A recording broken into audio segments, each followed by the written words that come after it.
Super Bowl. He goes for the deep shot. He's got a touchdown. And Mahomes at bay.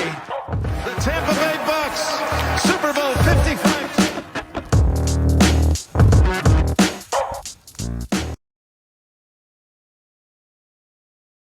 To the Bucs Banter podcast. For those of you who don't know, I am your host, Collin and Bo, and we are super happy to be here live on Bucs Report for our first ever episode with you guys. Whether you are a loyal supporter or it's your first time tuning in, it's a pleasure to be here with you. Once again, I am the host of the Bucs Banter podcast. My name is Collin and Bo, and we are jacked up to be here. Don't be shy in the comments. If you have any questions or hot takes you want us to address on the air, I will try my best to respond to them as we go. I am joined by an impressive collection of football minds, my two lovely co-hosts. We have Bohdan Yard and Scott Capron. What's going on, boys? What's going on? What's up, Bo? How you doing, man? Thanks for having us. Hey, man, thanks for joining along, and pumped to get going here. So, first of all, we're going to start off today's episode of the Bucs Banter podcast on Bucs Report with a little what's up with the Bucs. We got to talk about what's going on right now. Obviously, we're in the off season. The draft has come and gone. Rookie minicamp has just ended. So I'm just going to kind of zip through some of the things. We've already done a schedule release episode on the last episode of the Bucs Banter podcast. Of course, you know, the Bucs have a pretty tasty schedule as far as I'm concerned, especially compared to years previously. According to Mike Clay of ESPN, he's got them with the easiest strength of schedule in the entire league. Mike Clay, for those of you who don't know, he's considered their professional prognosticator per se. He also has the Bucs with the best roster in the league in terms of how they grade out at each position. And that's with him having them as a below league average safety group, which I strongly disagree with. That's crazy. You know what I mean? Like, Bucs have a great safety group. I feel like that's like one of the funnest parts of watching the Bucs is watching your defensive backs just run all over the field. So yeah, that's kind of crazy to hear. Below for sure. Average, eh? Interesting. Yeah, below Seems wrong. But but we don't want to admit that, because then we have to talk about every other position group, right? So let's just we'll roll with this one for now. No doubt. And the NFL official Instagram account today posted their rankings in terms of easiest, hardest schedules. The Bucs had the fourth easiest schedule there. So whichever way you slice it, we got a pretty tasty schedule for your Tampa Bay Buccaneers this season to try and defend their Super Bowl championship. Just that's an added benefit of winning the whole thing from the wild card spot, because you don't have to play a first place schedule like the Saints would after winning the division. So, rich get richer in this situation. There you go. I never even thought of that. Yeah.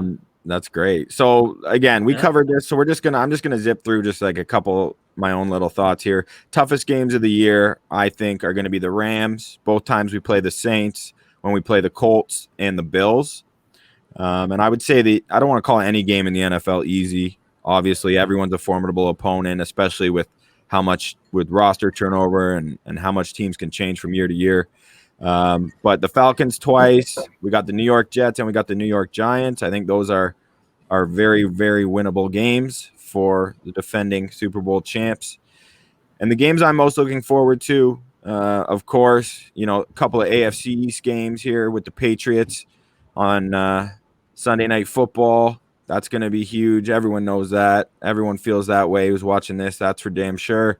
And I'm really looking forward to the Rams and the Saints games also. For a variety of reasons. Did I miss any there that you guys are really looking forward to?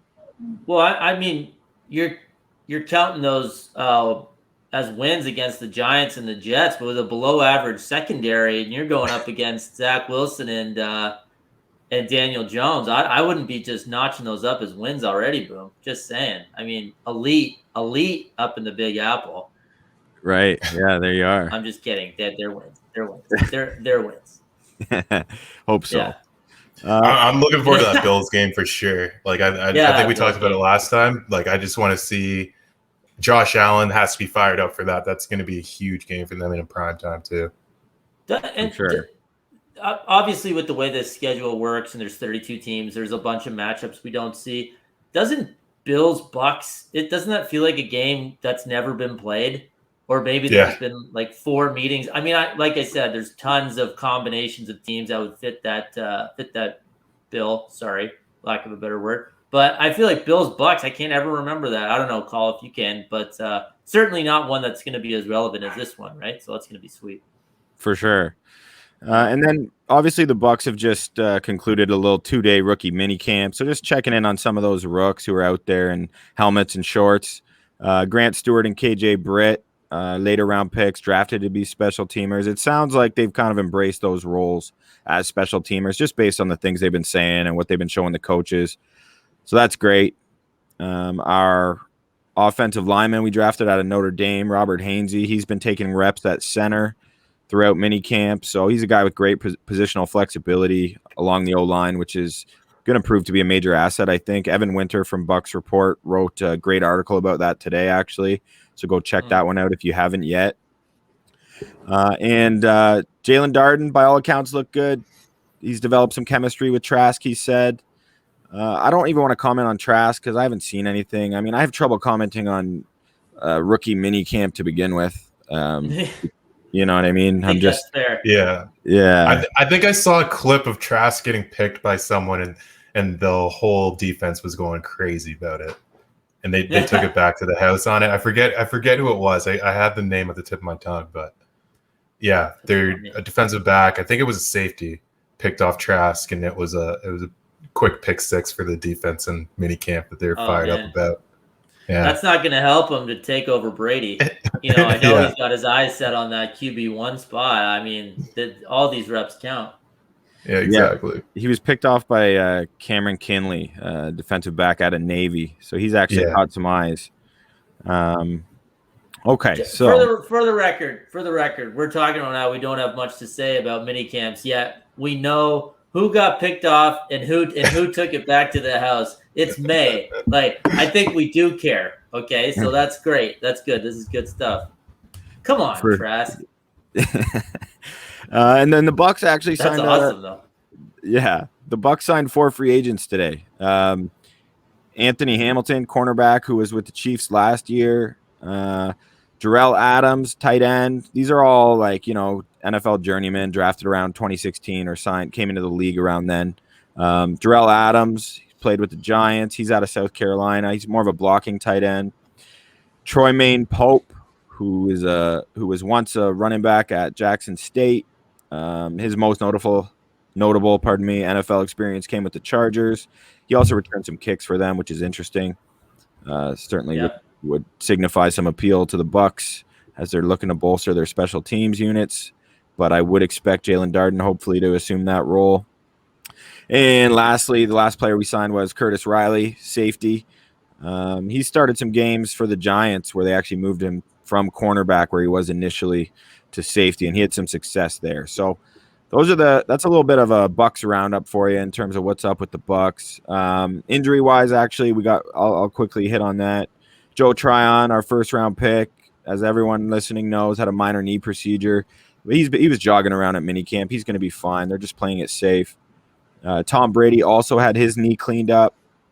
He'll be good for when it's time to be good. O.J. Howard, Bruce Arian has reported that he's looking fantastic coming off a torn Achilles, but a torn Achilles is a torn Achilles.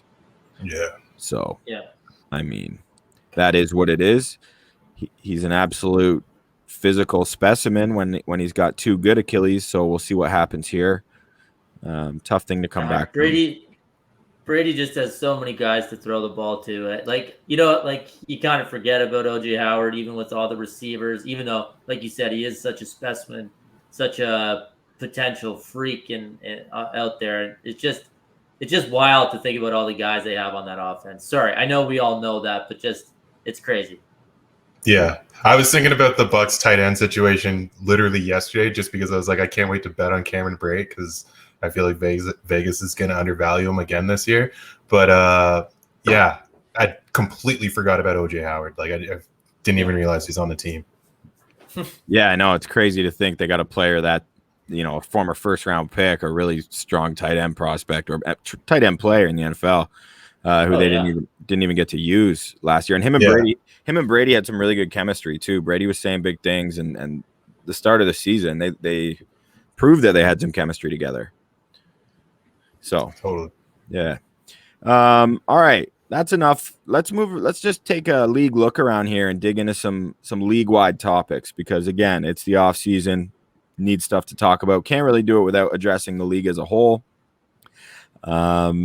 Eagles signed Ryan Kerrigan today. It's a nice depth piece for them. Still a productive player. He had 5.5 all-time.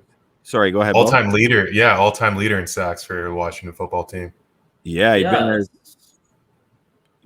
there his whole career. Quite the storied franchise. Like that's no small accomplishment. Yeah. That's a good pickup, I think. I mean, we'll see how much he still has in the tank, but if he's just going to go to Philly just to get after the passer, then take a flyer on him, right? For sure. Division rival. Yeah. He had 5.5 sacks last year. He only started one game, 5 tackles for loss. So he still got some production in him. I think he's got something left in the tank. Yeah. I was just about to say the fact that he went within the division, that'll get 32 articles written about leaving Washington to Philadelphia and about 3 hours of airtime on Eagles broadcasts, I think, about leaving the division or like staying within the division. And just a prediction, they like to hammer that point whenever that happens. It's just it's going to happen. But yeah. I mean, there's also something to it. There's a reason why. I mean, you do play those teams twice every single year. I mean, it certainly doesn't hurt to get someone from the other team, right? So, and it definitely feels vengeful every time it happens. Like you had 31 other teams you could pick, and you picked one of the 3 that are in our division. I wonder about that. I wonder how much of the stick the knife into the old team there actually is, or if it's just the best.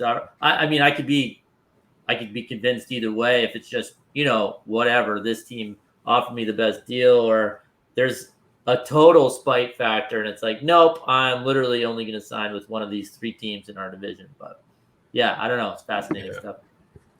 Right on. Well, I think we had some issue with our Facebook, unfortunately, but we are streaming live on Twitter at least right now. So I don't know why that link died, but I'm going to try and figure it out as we go.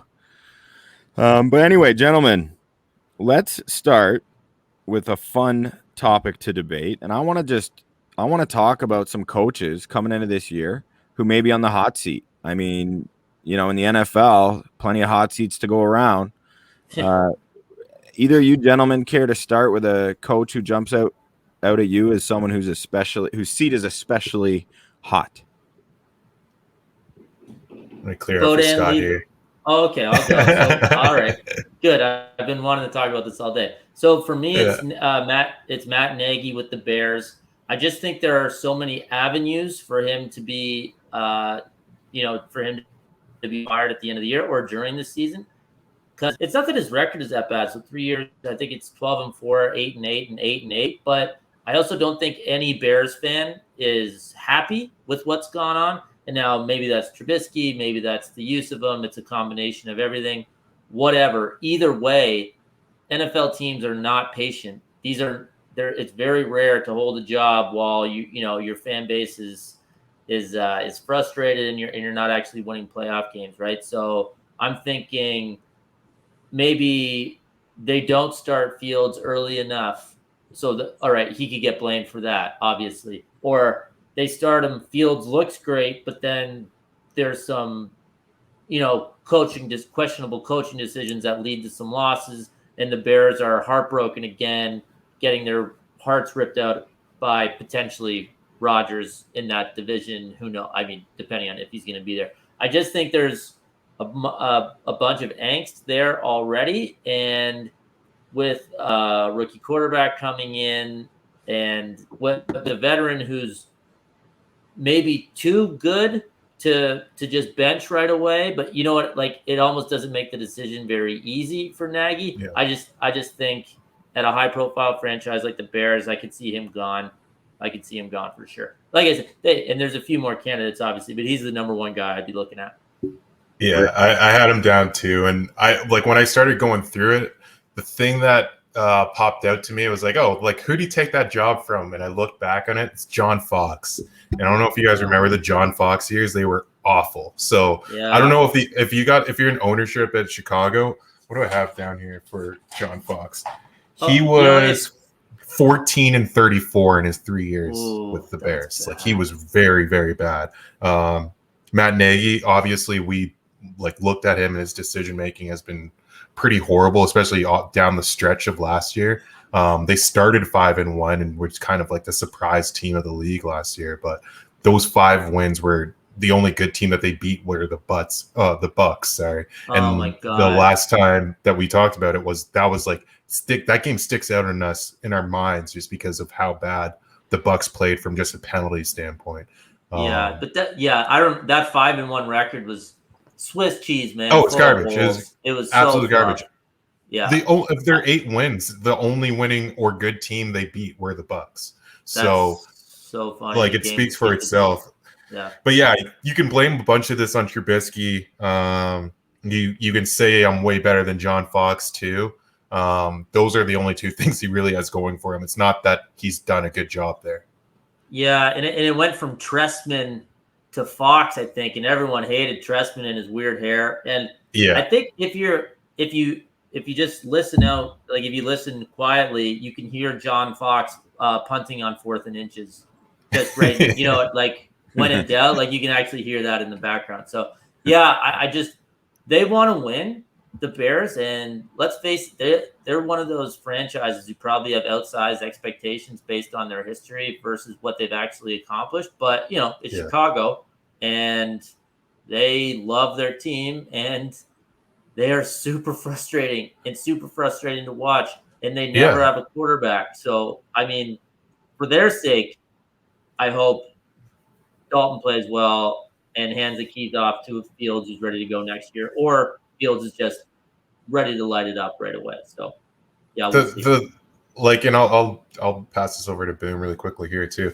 I think the problem with Matt Nagy that I got was that he's an offensive coach coming out from Andy Reid's coaching tree. You're expecting for your offense to get better when you hire someone like Matt Nagy, and it just hasn't. Their calling card is defense. It's always going to be their defense, but they haven't even been passable on offense for 3 years now, or probably longer than that since the John Fox years too, right? Yeah. I can't remember the last time we had a successful Chicago Bears offense, or even one that's not going to lose you games. Yeah. Yeah, I mean, you'd have to go back to Cutler, and even take that for what it's worth. I don't know how much. I obviously he put up some numbers, but I feel like they were down in every game, and that's the only reason they were throwing. But in Nagy's defense, Trubisky's terrible, but has he helped? Chicken or the egg, right? Like, has Nagy helped Trubisky? I don't know. I actually would lean that to the side that Trubisky's just bad, and he would be putting a lot of coaches in bad spots, considering their careers in Chicago have lined up perfectly, right? But you only get so many chances, and 4 years is typically the shelf life of let's get something done, or we'll find a new person, because it's just what happens. Like I don't know if people get into coaching for stability, or thinking that they're going to be a head coach for a long time, because it just doesn't happen that often, or not in the same spot, because only one team wins every year, yet 32 franchises want to win, right? So I don't. It's a tough spot to be in. So yeah. I mean, I had Nagy written down as well. And sorry, boys, I was trying to sort something out here technically, so I'm not gonna lie, I didn't catch everything you guys were saying. Oh, well, you missed some really good stuff. Really, really good stuff. So just, Let me just devil's advocate for Matt Nagy for a minute, though, believe it or not. So he managed, though, still to have no losing seasons with Mike Glennon, Trubisky, and Nick Foles as his quarterbacks, right? Yeah. Let me make it clear. I agree with you generally that I have him written down as potentially being on the hot seat. But did you guys – this drove me – I couldn't believe this. His first year, the Bears went 12-4 and won the NFC North. This is 2018. Yeah. And Trubisky was a Pro Bowler that year. You guys remember that? Like, but I think like 3 guys he's denied going to the game, so he was like the Yeah. 7th best quarterback in the NFC, or something like that. But yeah, technically he's a Pro Bowler. more just like if you're 12-4 in the NFL, you have to be a Pro Bowler. If Yeah, you're fair starting enough. quarterback. Like, when does that ever not happen? 24 touchdowns, 12 interceptions. I don't know. He definitely rushed for a few. He threw for over 3,000 yards. So I just wanted to bring that up simply because Mitchell Trubisky being anything resembling a productive NFL quarterback has evaded my mind based on his play since then. And I just thought it was funny to. Well, funny they lost to that. They lost the double doink game to the Eagles in the playoffs, right? So at home, so they didn't make any noise. And for the record, whatever. What did he have? 3,100 yards. Like, that's less than 200 yards a game. Like, yeah, that sucks. And even when it was happening, I feel like we were like, this guy isn't that good. Yeah.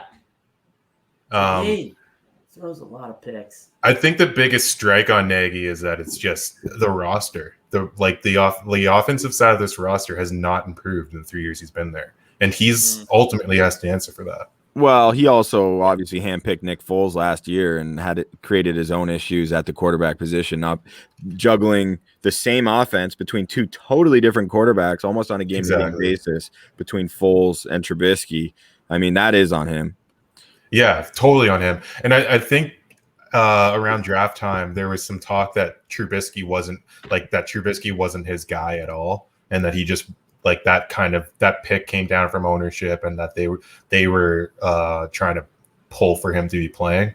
But that's why he went to bat for Fields. He pounded the table for Fields. But if you're not going to start him, and it looks like the biggest strike against Matt Nagy going into this year for me is that he seems very committed to Andy Dalton for someone who wanted Justin Fields on their roster. Yeah, well, hopefully that's just something he feels obligated to say for whatever reason, to keep a level head amongst Justin Fields. I hope to God that's what it is, but we shall see. Let's get off the damn Bears. How about that? Let's stop talking about the Bears. Yeah. All right. Yeah. All right. Other coach I wanted to talk about, who I think is on the hot seat, is Mike Zimmer over in Minnesota. Oh, that was my number 2. Yeah. So he ended up being my number 1. He's going into his 8th season. And sorry, just for our listeners, we are talking about coaches who are on the hot seat this year in the NFL. And I think Zimmer going into his 8th season, he's really in a terrible cycle of being decent every other year. Yeah. And it's been enough to preserve his job thus far, obviously. And I think it's almost like he's got the NFL fooled. Like, the Vikings don't have the same reputation as the Bears per se, but really in his 8 years, he's only got 3 good regular seasons under his belt in his going into his 8. So in his 7 years as the head coach, and every one of those good regular seasons ended in disappointment in the postseason. So, they went 7. They've never been terrible. Right? Exactly. Yeah. Exactly. So I think something's got to happen for that Vikings team. There's no way Zimmer's not on the hot seat. I totally agree. That's a long leash in this league. Yeah. Yeah, and like a guy that has absolutely no juice, I just can't imagine Vikings fans being super pumped, about with him, and like him and Cousins as the duo, like heading the ship kind of thing. It's not necessarily that he's been terrible. I don't think he's that great of a coach, but it just seems like two sides drifting apart kind of thing, and this could easily be the year where 8 and 9 miss out on the playoffs, and it's like we just got to get a new voice in here. So right, I don't know. It's one of those two guys, right? Like it's either Matt Nagy or Mike Zimmer that is out at the end of this year, especially if Aaron Rodgers doesn't play. One of those two teams, not like both of those two teams, can't win, or can't win the division, right? So, new show who dis says JCA Joshua Cole Allen. He's a great Bucs reporter who was down at the rookie minicamp. I wanted to make sure I showed his comment there, even though it messed up our overlay.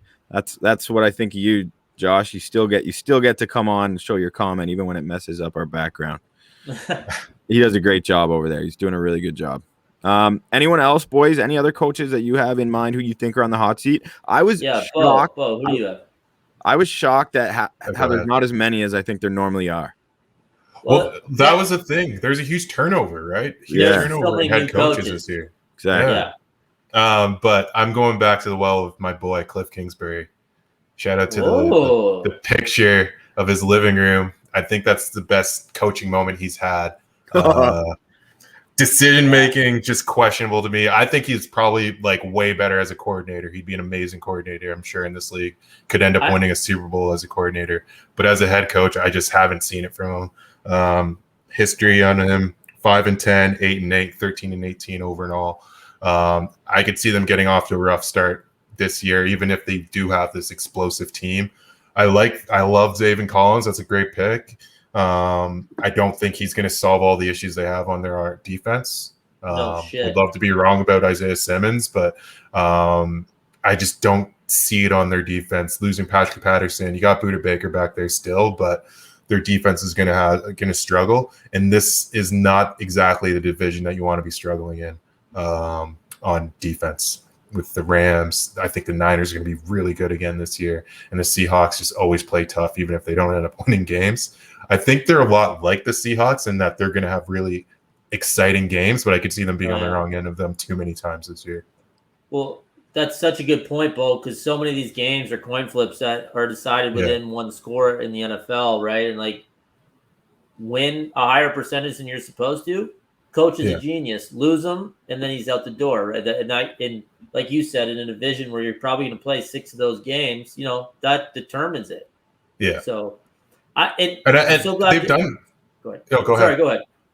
No, I think they did a good job, like trying to address their receiving core with Rondale Moore in the offseason. But I don't know. I just don't really see it happening for them.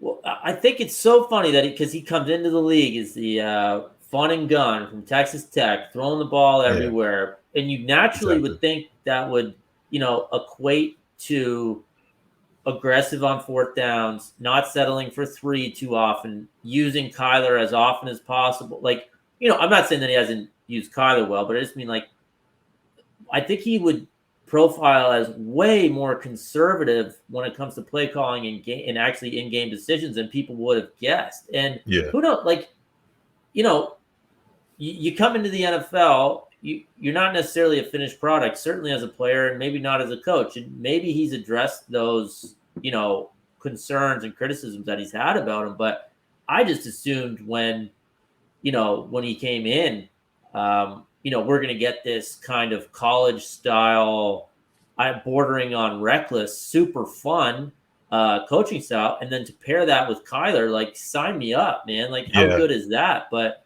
I don't know if he's scared. He's coaching not to lose a little bit, but I hear you. I hear you totally. Regardless, I know you articulated your thoughts quite nicely there, Bo, and you did last podcast in terms of not really respecting Kingsbury as a head coach. I think, though, in terms of how hot his seat is, I think that's a bit of a different argument. And I think he seems to have a real good, like, him and Steve Keim seem on the same page. And I feel like they just feel like they're in build mode still. So they're just giving him this leash. And I think I personally think he's safe this year in terms of actually being on the hot seat. Really? Okay. I do. Yeah. Yeah. He could, like, you've got 2 years already. I don't even know what he signed for, but I don't know. I think when you have Kyler Murray, and I just think that their offense is a step behind where you would expect it to be 3 years into the Cliff Kingsbury experiment. Kyler's still young, though, and I think we'll see. Right? We'll see what happens. How they need to win, though. That's for sure. They gotta escape that division and make some things happen. Okay. I get what you're saying, Colin. But like, if they slip to 6-11 or something this year, I could see them making a move. That I wouldn't predict it. I think they're going to be good or better than that. And maybe they go 10-7, and there's the extra wild card spot, right? So 7 teams from the NFC will make the playoffs. And for just like the NCAA tournament, if you win an NCAA tournament game, you're basically a god, and you can it totally negates the 20 years previous coaching jobs that you've done. You know what I mean? It's like get into the playoffs in the NFL and you're a playoff coach, and it matters, right? So who knows? The recency bias is always at play. Oh my God. Yeah. It's something to sell, right? To say we've done this or we have this. And it's not how I would do it, but hey. Yeah. And then the only other coach that came to mind, and I know he's not on the hot seat because he was just hired, but I just can't believe that Dallas chose to hire Mike McCarthy as their head coach. I had him. He was my third. Yeah. I think Jerry Jones could fire him during a game. I don't think that's crazy at all. But Jerry seems to have give these guys a bit of a leash. Look how long he stuck with Garrett when Cowboy Nation was calling for his head. Oh, Garrett has something on him, man. Come on. That's a different story. You don't think a million people have some dirt on Jerry Jones, though? Possibly, but maybe he's not as scared as Mike McCarthy because Garrett had that Princeton education. I don't know. I have no idea. I just say I wouldn't be shocked if that happened. I'm glad you had that written down though, because he was just hired and we both think he should be on the hot seat. I can tell Bo agrees too. Well, I agree too. But I had one more that I wanted to get to. A guy who I think he can't be on the hot seat because he just got hired, but man, it seems like he's trying to be. Dan Campbell, Lions. Oh yeah, that guy is insane, right? Like the kneecap stuff. He wants to bite people's kneecaps. I also got a quote from him today. He's on the Part of My Take podcast. He said, "I don't think we're going to be able to do it, but I'd love to literally just have a pet lion, like a legit pet lion on a big ass chain. He really is my pet. We just walk around the building. We go out to practice. We're 7-on-7. We're behind the kicker when he's kicking." Is that guy insane? Like, I like a little bit, right? Like, he seems like he's trying to talk himself. Almost as insane as Robot Bohdan. I think he just sounded like a robot there. Sorry, we got it. But he's trying. It's almost like he's trying to talk himself out of the job that he just got hired to do. Yeah, he went on to say, on command, you could train them. If one of your groups didn't do it, you can just take them over to their section and have them take a dump right there in the middle of where their section is at. Like what the fuck are we even talking about? Honestly, are you? Is he for real? Like, and they're gonna suck, right? So pair the terrible team with undoubted insanity, and I think he can be on the hot seat. I'm gonna bring. You know what? Every time I'm on here, I'm gonna bring it up. So it is. It's my. That'll be my goal. Sorry. Even if you're not even like if it's a joke, it's obviously a joke, right? Like he's just trying to kid around, but those are fun when you're 0-0, right? That's a fun joke when you're 0-0. If you're like 2-15 this year, like you might be like, people are going to look back on these quotes and just be like, what were you doing? What were you doing in the offseason? Well, if he's feeling empowered enough to drop these quotes in his pressers, can you imagine the things he must have said in his interview to impress Lions management? It was probably way more extreme. That's what I don't like. What I would love to just have that. They should have recorded that Zoom call just so we could all see what it takes to be a head coach in the NFL. Because there's no way that guy was like, oh yeah, I have a really good solid idea of what we're going to do on offense with Jared Goff. Yeah, and why we should get rid of Matt Stafford. Yeah, like I'd love to see the hiring committee for the Lions or whoever was interviewing him with some sort of scenario on how to use timeouts properly and how to manage a game, and he's just talking about the animal kingdom and what type of lion he wants for the stands. Sorry, I had to block it out for a sec there, Bo, while you were when you were quoting that because it was so ridiculous. But I mean, probably tough after 1 year, but they're not going to be good. And he seems like a prime candidate to say something absolutely insane or controversial or both after a tough loss, right? So I don't know. Or harm an employee in practice. Who knows? Yeah, either. Could go anywhere with old Danny Campbell. All likely. Yeah. All right. Anyone else who you boys think's on the hot seat, or should we move along here? What do you think? No, I'm good. Those are my guys. You got hit all of them. Zimmer and Nagy were the two that really stood out to me when I looked through it today. Yeah, I think those are the biggest ones. Gruden, if he wasn't on such a ridiculous contract and so tied with Mayock, he's like he needs to start producing there. But Yeah. him and Mayock are so tied, the GM, Mike Mayock, because, they're building that roster together. So it's not like Mayock can just pin it all on the head coach either. You got to give them players to work with. And I think it's a big this draft and offseason for Mike Mayock to prove that he's put a good enough team together. But Gruden's also got to execute. So they're kind of 50-50, I think. But he's not actually in the hot seat. I don't think he gets fired by Mayock yet because, like I just said, they're in it together. So, but he's got to. I get where you're coming from, though. And sorry, one last one. One I would consider is Fangio in Denver. Just they haven't done much recently, and I don't know. I'm not.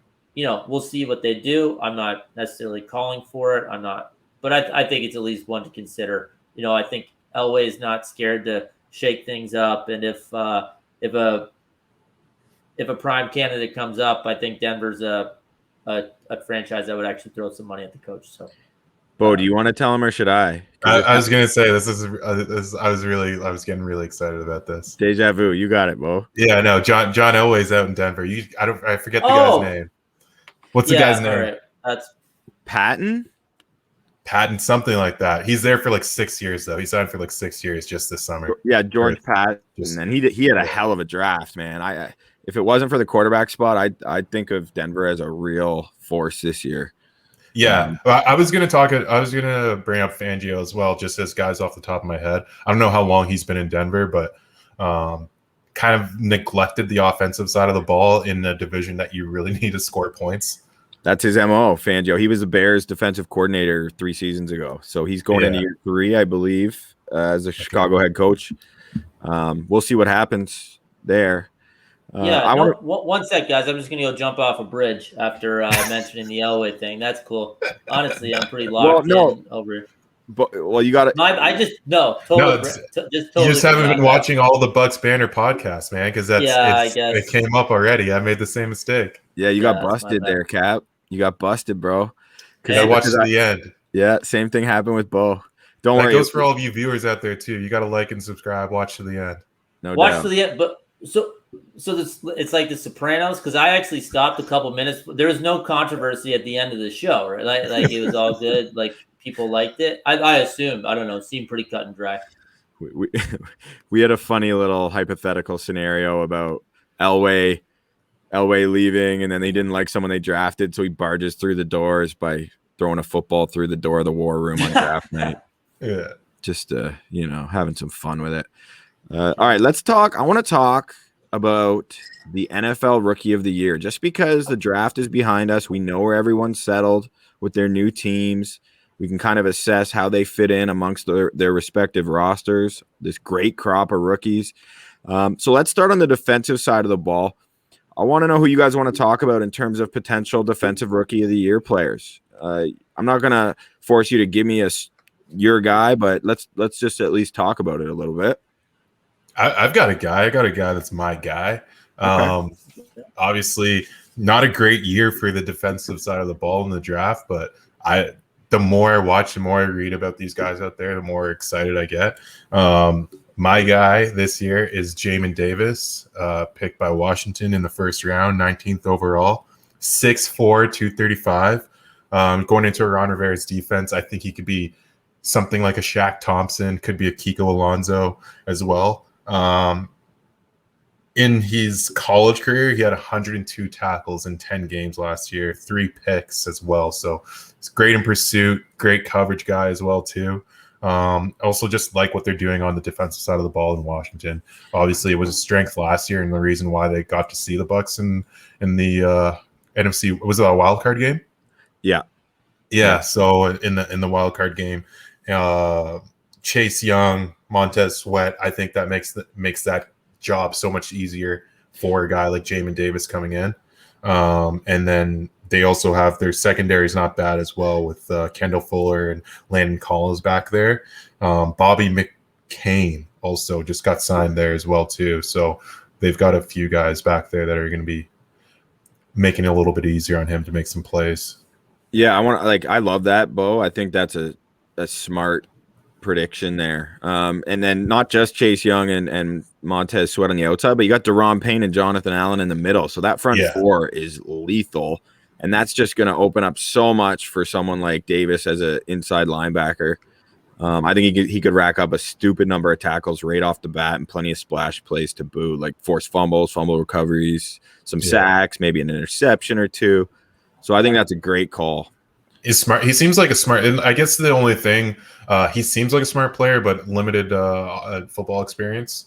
So who knows what it's like in the NFL for him, playing at a different speed. Obviously, coming from the SEC, it's as close as you're going to get in the college ranks. But yeah, I think he could be right away, could make a big difference on that team. And he's going to be a guy, if he's able to read plays and it sees things breaking down or sees that Chase Young has a little bit of leverage, can just capitalize that and add extra pressure on plays, just breaking out of whatever the scheme already is. So yeah, I'm really excited to see what Jamie can do. And also why that's a savvy choice, Bo, is because of some of the trends for how this award has been given out over the years. So over the last 20 seasons, just the players or the positions that have won the award, there's 9 defensive linemen, 9 linebackers, and 2 cornerbacks. So the linebacker position makes up almost half of the last 20 years worth of defensive rookie of the year. So that's good thinking there, boy. Thank you. I think it's normally I was looking at the recent history, and it seems like whoever's the highest drafted usually gets the highest drafted defensive guy, usually ends up getting the rookie of the year in the last 2 or 3 years. So kind of looking for it to break from that trend at least. But yeah. Cap, what do you got, bro? Here, 1 sec. Sorry, I'm just bringing up the odds because I was looking at that as well, because it seems to be either a middle linebacker who can rack up tackles, right, and just plug and play right away, or someone coming off the edge that's to say that Chase Young and Joey Bosa were the last 2, and then Chase Young and Nick Bosa, and then Joey Bosa 5 seasons ago. So those are obviously all generational pass rushers, and they have one terrible thing in common. But I'll let the listeners know that they all went to Ohio State and were there at the same time. In some cases, it's just terrorizing us. Anyway, for anyone who hasn't listened before, Scott is a diehard Michigan Wolverines fan. Yeah, sorry, Pale blue. It's my cross to bear. So anyway, so looking at that, I'm looking at Zaven Collins as a bit of a value play at 12-1. If he steps in and there's the narrative. I know Bo was worried about the Cards defense. Totally fair. But if for whatever reason they flip, they become maybe a top 10 or 12 defense, he has a big tackle total and a couple big plays. I think at 12-1, it's actually pretty good, a pretty decent price.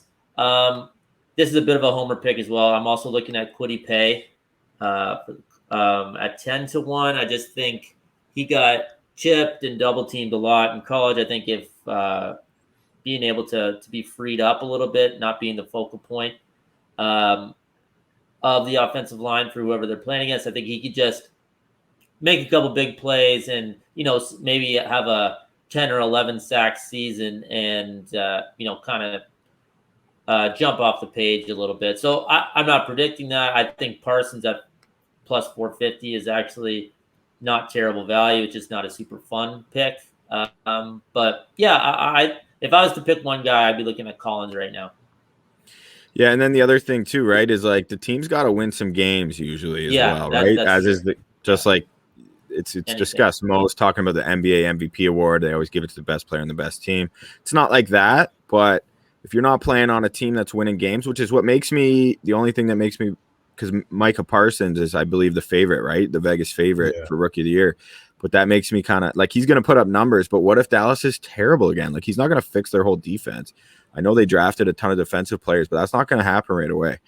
So, yeah, I could see him having a hot start, but I think you're better to go with a guy like Kwity Paye or Jamin Davis, where that defense is already so stacked, and they're going to get a lot of one-on-ones. They're going to have a lot of room to maneuver around the field and make plays, whereas people are going to hone in on Micah Parsons down the line as the season progresses. So I'm going to go against my own rationale that I explained off the top in terms of how this has generally been given out, this award, because there's only been 2 cornerbacks in the last 20 seasons to win it. But I think Patrick Surtain is going to have a legit shot playing in Denver. That defense is loaded. And I just think he's like so ready to contribute right away. Vic Fangio is going to love him. Now, I'm just as big of a fan as in terms of evaluating them as individual players of J.C. Horn. But J.C. Horn's playing for the Panthers. He's probably the toughest wide receiver division in football, going up against Julio, Calvin Ridley, Mike Evans, Chris Godwin, AB, Michael Thomas. Like the list goes on. So that took him off the board for me. And like I just said, only 2 cornerbacks have won in 20 seasons. Well, guess what? Both of those happened within the last 5 seasons. So maybe there's a bit of a changing of the guard there. And I just think Surtain is legit. I think we all do. And I think he's just walking into an ideal situation where he has no pressure on him. Almost like when Minkah Fitzpatrick went to the Steelers. I know he wasn't a rookie, but it's like he's going from a dysfunctional scenario to just being the focal point, coached up by a strong defensive culture and all that good stuff, and he just took off and became Minkah. So I think that could happen for Patrick Surtain right off the get-go. I was looking at Pat Surtain too, but when I looked at Denver's depth chart, I don't know if he's going to start. Oh, he's going to start. He's got Kyle Fuller in front of him. Who else does he have? Sorry, I'm just going to pull up their depth chart right now too. I should have done this while you were talking. They'll slide someone inside. They're going to have Surtain on the field all the time.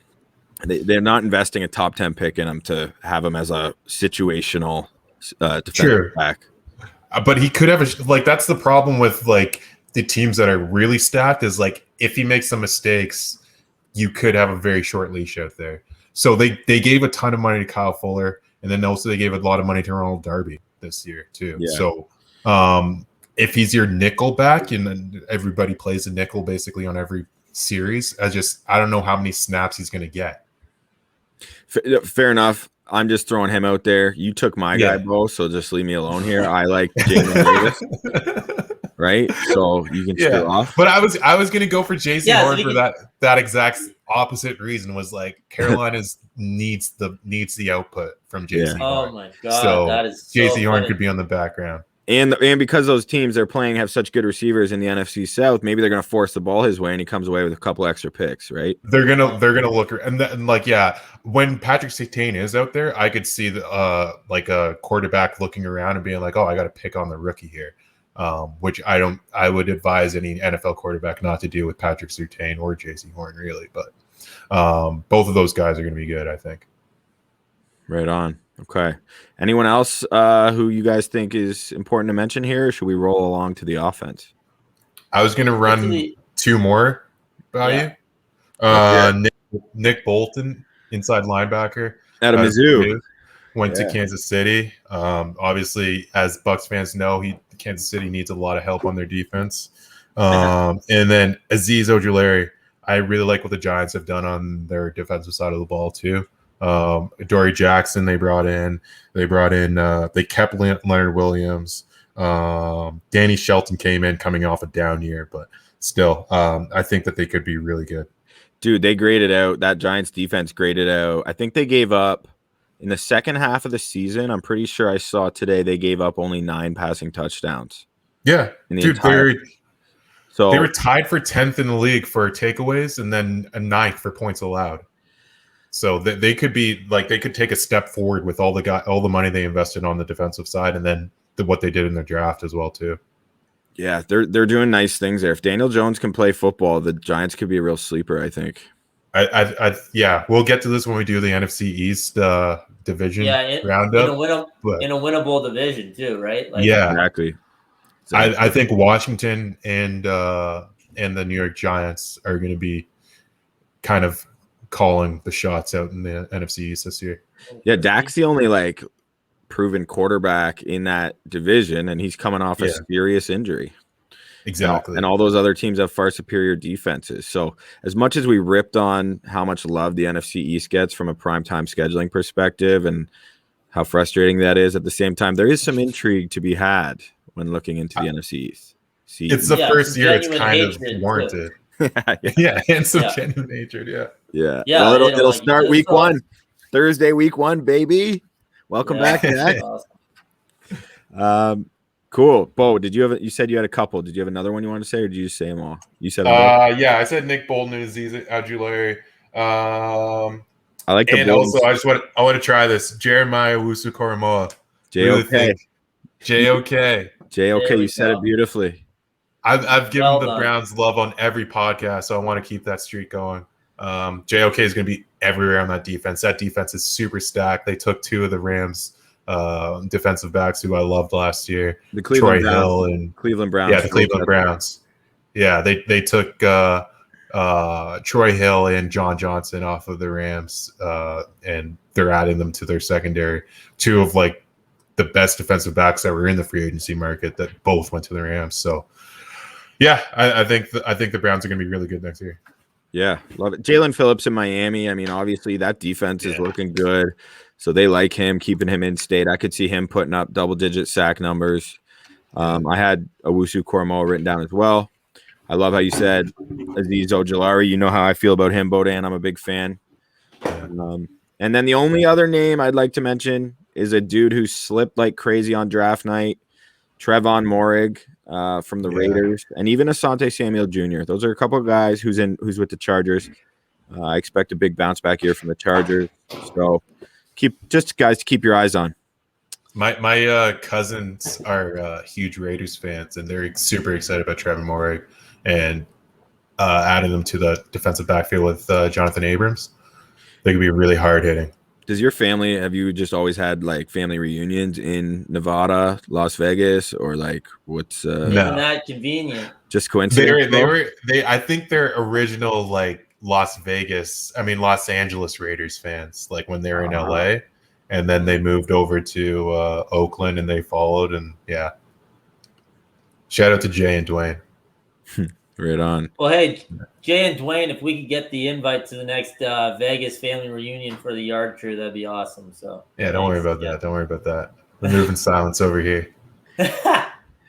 All right, let's switch over to the offensive side of the ball. The exciting playmakers that the 2021 draft brought us, landed them in their various situations, some of which would be conducive to massive year one season statistically, some not as much, some who knows. In terms of offensive rookie of the year candidates, I think there is a bunch of guys who could be in play here. I love a ton of these guys and where they landed. I mean, I don't want to like start dropping a bunch of names because I'm sure you guys each have one you want to mention. Do you have a guy? Do you have a guy in this class that you want to go? Because I don't want to take him from you this way. Well, who would you bet? Who would you bet on? Let's do it that way. Who would you actually want to have money on? Well, is this like a big bet or is this like a little shot? Because there's some guys with some tasty odds as well. Like, so is it a bet to save my house? Because then I'm taking Kyle Pitts or Jamar Chase. Well, there were a lot of qualifiers there. I was just asking who you would bet on. Let's hope we don't need Kyle Pitts to save the house. But okay, yeah, fair enough. So where is he? He's 10-1, I think. 10-1. I mean, 10-1. I just think. A little bit of a trivia for you boys. Okay, how many tight ends do you think have won the Offensive Rookie of the Year in the history of NFL football? I can't think of one. I'll say none. One. 1961, Mike Ditka. Oh wow! Yeah, no kidding. Yeah. So that's cool that he Matt Nagy would kill for him. Yeah, same comp. That's his NFL comp, right? Kyle Pitts. Mike Ditka. Yeah. Yeah, Pitts and Ditka. Imagine Mel Kiper came on during the draft. Listen, I've been studying the film. He's Ditka 2.0. like Mike Ditka? Like, oh, okay. What film were you watching? Oh yeah, that's so good. Oh, that was good. So is that your guy? It's Kyle Pitts. Well, no, I need to think between him and Jamar Chase. I would actually bet on Jamar Chase. Me too. If it was to save my house, I would bet on Jamar Chase. I just love this kid so much. I think he's so dynamic. He's 12-1 odds too. Didn't play last year, obviously, but there's a reason he's going ahead of guys like Jalen Waddle and Devontae Smith, man. And he had 20 touchdowns, almost 1,800 yards receiving, averaging over 20 yards a catch with Joe Burrow at LSU. Who's his quarterback now? Joe Burrow.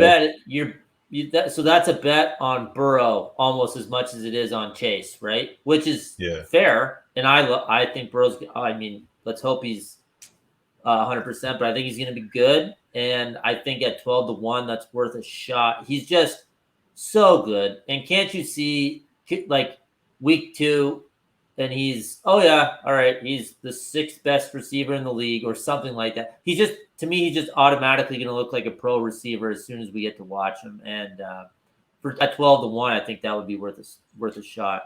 Yeah, I can't make a claim like I think he's going to be the best receiver in football within 5 years, like I did on a previous podcast, I think on draft night, and then not say he's the guy I'm going to bet on, right?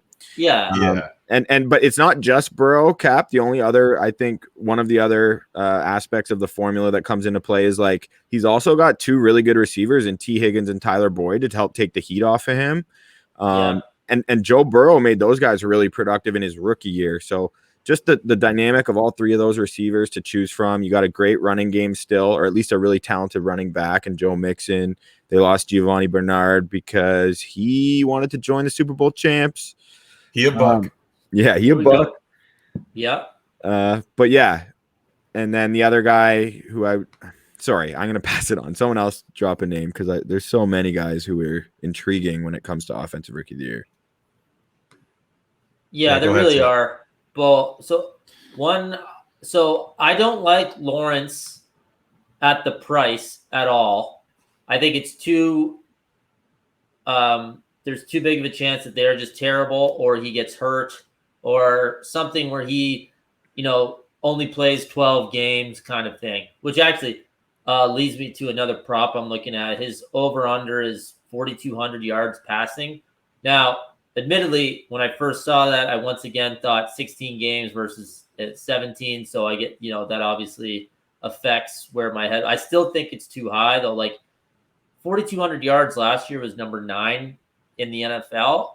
Is he going to do something similar to that? I don't know. So just with relation to the offensive rookie of the year odds, maybe he wins it, but at plus 260, I just don't think there's any value there at all. There's too many ways for him to not win it, in my opinion. Yeah. So not enough pass catchers either.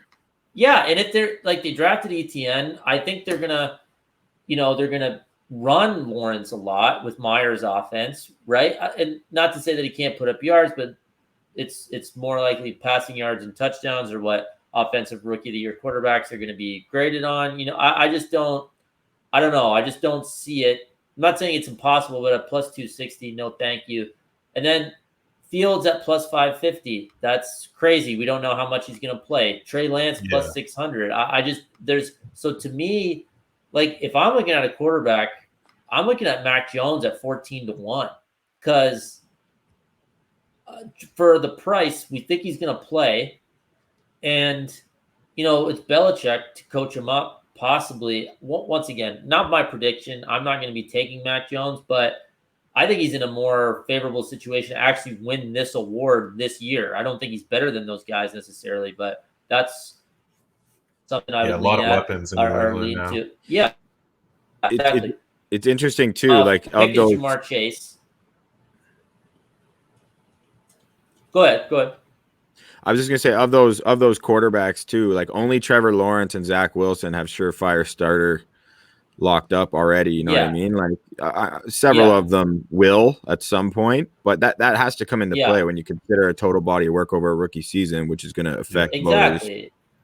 Voters, and if you miss a couple games, like that's a big percentage of an NFL season, right? There's only so many games, so. Like I said, Jamar Chase would be my actual bet. And if I'm looking for a deep shot, 66-1 for Rondale Moore, because if he's returning kicks, he could have a game where he returns a kick, he catches a touchdown, and he runs for a touchdown. Like he's that dynamic. He's that, like, he's so electric to watch. And, I know we were talking about Kingsbury earlier, but if they use him properly and I just think at 66-1 that there is some real value there. I love the Rondale Moore take. I wrote about it last week actually in my draft MVPs, most valuable picks, and he was one of them. And like a couple factors similar to what I said about Jamar Chase is you got DeAndre Hopkins and Christian Kirk there for one. DeAndre Hopkins commands a double team 85% of the time he's on the field anyway. Christian Kirk can ball too. AJ Green. Kirk It got into left. Yeah, AJ Green is technically there as well. You're right. But the thing is, Rondale Moore can be on the field with all those guys, and also the way Kyler plays, scrambling around, doing his thing. Yeah. Off script, that is where it is just a match made in heaven with Rondale Moore, because he's going to scurry around like a little souped up muscular gerbil and scurry through the wheel, get the ball and go. Like they're just going to connect so much on plays that you think aren't happening, and Kyler's going to find them. So I love that one, Scott. Really do. For sure. Yeah, and I'm just like, with those weapons, if you line him up in the backfield and then they have to put a linebacker on him, like, good night. It could be a scenario where they have too many cooks with all those guys on offense, but just worth a flyer for sure. And kind of like what you were saying, if it's more of a fun bet, like that would be a nice one to check in on every Sunday to see what Moore did, to see if his odds are going down as the weeks go on, kind of thing. So. Yeah. All right, Bo, you've been holding silent over there. I know you probably got some names you'd like to spit out here, so let's hear it. I definitely have Jamar Chase written down.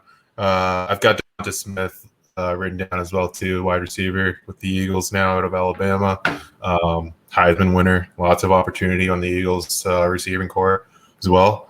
Darius Toney is another guy I was looking at as well too. Could be similar to Rondale Moore if they can use him properly.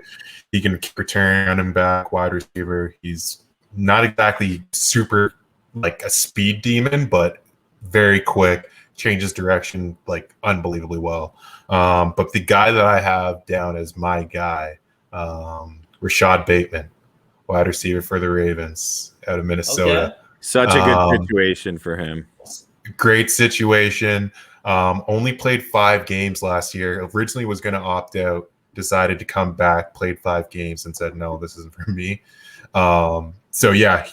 Also, when I was watching him, he's got crazy release. Like I don't want to say it's like Devontae Adams yet, but he gets to the line and even in press coverage, cornerbacks aren't touching him.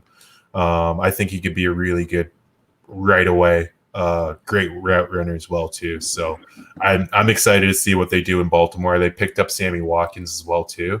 And obviously already have Hollywood Brown as well there too. And then in the draft as well, they picked up this guy Tylan Wallace, who I've been watching or trying to pick up some little Oak bits State. on. Yeah, Oak State with my guy Chuba from around the way here in Edmonton. So yeah, I hope I hope the Ravens are better. I think that's the issue with picking Jamar Chase was like, I think the Cincinnati just are going to be 4th by default because that division is so tough. That division is going to be, that's besides the NFC East. I think I'm going to be watching so much of this AFC North. Yeah, that's fair. Yeah. Lots of good football. I love all those guys you mentioned. Obviously, you guys know how much I love Toney. Written about it at length. The Rondale Moore take was a great one, and I had Bateman written down too, Bo. I just think he is like these. 50-1 is nice. He has these 50-1. He has the alpha receiver tools, is what I wrote down. Yeah. Like, to contribute right away. Hollywood Brown is a second guy anyway. Like he's not your number one. Absolutely. And Sammy Watkins is going to be injured for 6 out of the 17 games for sure, at least. Sammy is a complimentary piece at best, despite all the physical talent. I mean, he can't stay on the field long enough to be anything close to more than that. Yeah. So I love the Bateman pick too. I think that's great value. Now he might be the true number one. Yeah. Yeah. I think right away, he could end up being that. He's a really good receiver, man. Like really good. Couple running backs you got to take a look at. Najee Harris is going to just get an absurd workload right away. They drafted him to be the bell cow, much to Scott Capron's dismay. But regardless, that's where he is, and he's going to get that. He's going to be toting that rock a lot. The question with the Steelers is they had such an absurd percentage of their offensive snaps as passing plays last year. Yeah. Like, I'm wondering, like, is that because they felt they didn't have a running back, or is it more because it's a new philosophy and they're just looking to utilize their receivers and get every last ounce they can out of Roethlisberger's arm? We'll see. But it's only 12-1. So again, Scott's got us talking with all the odds here, which is cool with me. It's a good way to go through it. Javonte Williams, 26-1. He's in Denver. It's a really good situation. He's the running back out of North Carolina, part of a two-headed monster there with Michael Carter, but he is the guy. Thor Nystrom had him as his number one back in the draft. Thor's done great work for years with Roto World and NBC Edge. He's with at least Yahoo published his top 500 big board where he goes in depth, and he had Javonte Williams number one, and that says something. And just I already talked a little bit with Fangio. They're going to have an elite defense. They don't have a great quarterback. It's going to be Teddy Bridgewater or Drew Lock, and I think they're going to have kind of that Fangio's old school. I think they're going to try to win with great defense and running the football. Like that's just kind of a prediction here. And I think he could get a ton of carries. He'll compete a little bit with Melvin Gordon, but I think at this point of his career, Melvin Gordon's maybe settling into more of like that third down pass catcher, change of pace back. I don't know. It's his last year there. So that's an option. Those are just a couple other names that I thought were worth mentioning in addition to. For sure. I like the Javonte Williams. I like the Javonte Williams one a lot. I like the price anyway. Yeah, exactly.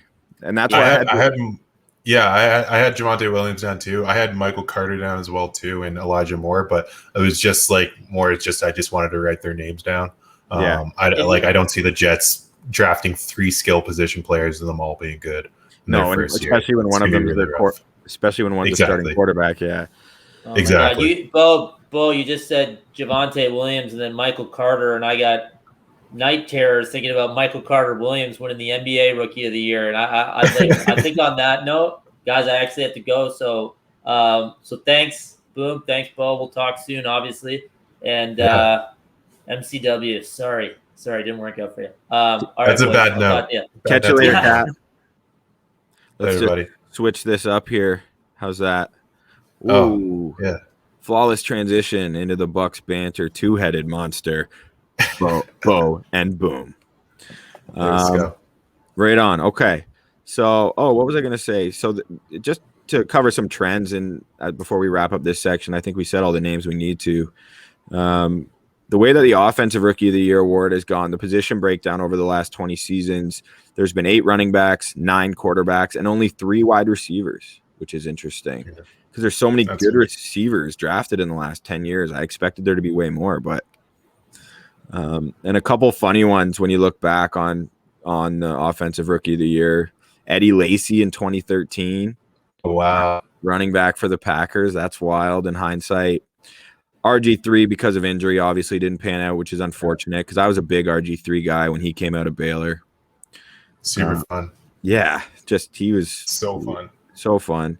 Vince Young in 2006 for the Titans. That there was a precipitous fall after his early career success, to say the least. And Sam Bradford, 2010 for the Rams. Yeah, another guy, Rookie of the Year. Just funny to revisit some of the names who came away with that award. The 3 receivers who did win it were OBJ in 2014, Percy Harvin in 2009, and Anquan Bolden in 2003 with the Cardinals. So, do you get any? I don't know if it came up during your draft research, but do you get any Percy Harvin? Obviously, Percy Harvin was like revered in Florida, but Kadarius Toney, does he get any of that type of comparison? Yeah, absolutely. He gets that exact type of discussion for sure, just because of his versatility. You can hand him the ball, jet sweeps. Kadarius Toney was a high school quarterback, stuff like that. Like that's the best comparison you can make. Yeah. People aren't talking about Toney enough. I'm glad we are because he's so fun. I'm just wishing that I could stay on the field, right? Like that's that weird story that he hurt his foot and then he had cleats that were too big or weren't big enough or something. He ended up running all his drills with one shoe. Like it's just some weird stuff coming out of there about Kadarius Toney. Yeah, he'll be all right. I think he was just playing in barefoot. They were just trying to show that he was still willing to play through. All right. Well, that sums up our Offensive Player of the Year, Rookie of the Year candidates, our Defensive Rookie of the Year candidates, coaches on the hot seat, as well as some Bucs talk to kick off the episode. How about we each pick a futures bet that we like? Do you have one in mind? Because I got one that is kind of fun. Yeah, you go first. All right, so I'm going to start it off with a really cool fact I came across. The oldest player in the 4 major sports, so hockey, basketball, baseball, and football. The oldest player in any of those leagues to win an MVP. You'd probably think it was some like Nolan Ryan or some old like pitcher or something. But anyway, this player was 40 years old, exactly 40 years old and 150 days old. And that sport, of all the sports for a player to win MVP at that age, was the NFL, the most physical of them all. And that player was Tom Brady. Tom Brady is the oldest MVP in the 4 major sports. And he did it in 2017 with the Patriots. So my futures bet for all you Bucs fans or anyone who just wants to make a little bit of money, Tom Brady MVP, 14-1 odds. I think so many weapons in Tampa that it's obviously going to help the team, but it's not like there's like one playmaker, Mike Evans, Godwin, anyone who's going to like take away recognition. Like the recognition is going to go to Brady, right? Because it's such an attack that's like so multifaceted. So he's the conductor of all that.